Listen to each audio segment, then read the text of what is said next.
We're on Devo number 5, looking at the word cast, and this one today is called Cast a Glance. Proverbs 23:5 says to cast but a glance at riches. And there's such rich imagery in this chapter, it's going to be a great look on casting.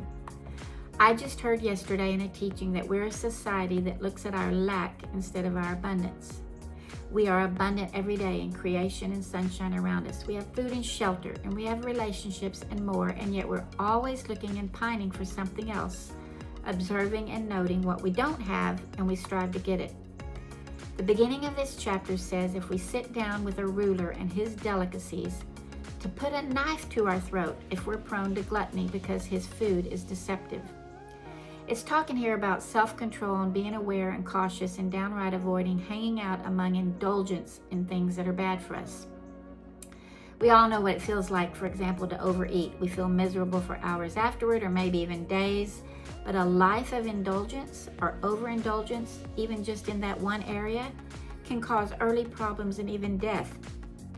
So we have this warning right at the beginning not to be drawn into overindulgence of the physical kind because it doesn't satisfy at all. And we're told not to wear ourselves out to get rich, but to cast a glance at riches. Gosh, how can we just cast a glance? Riches are all around us. More wealth, more knowledge, more things. It's who we are as a culture.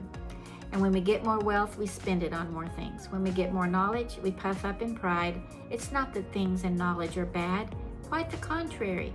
But it's that lingering look, that longing, and that lusting for these things that causes problems. We read that riches can sprout wings and fly off like an eagle. Can you see that?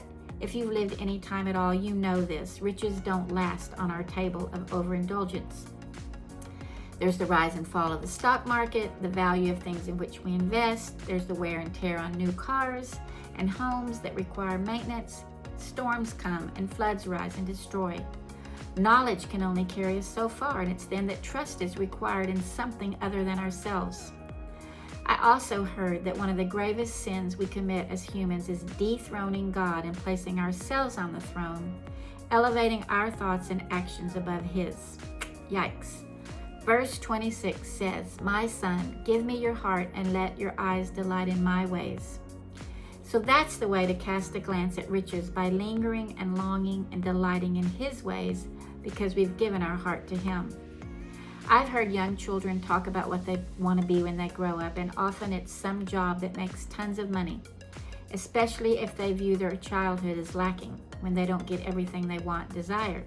Colleges are full of students trying to find the jobs that will ensure their future and secure them a place in society.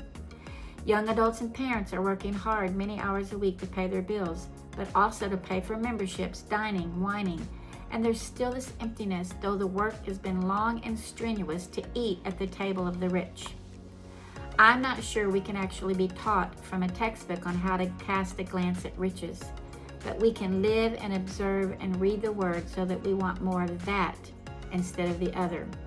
We can practice thankfulness and giving, two things that focus on what we do have and what we can give. Do you know the word avaricious? It kind of sounds like a word that might describe the appetite of a dinosaur. An avaricious person is greedy and grasping and will do anything to achieve material gain, and they're not pleasant to be around.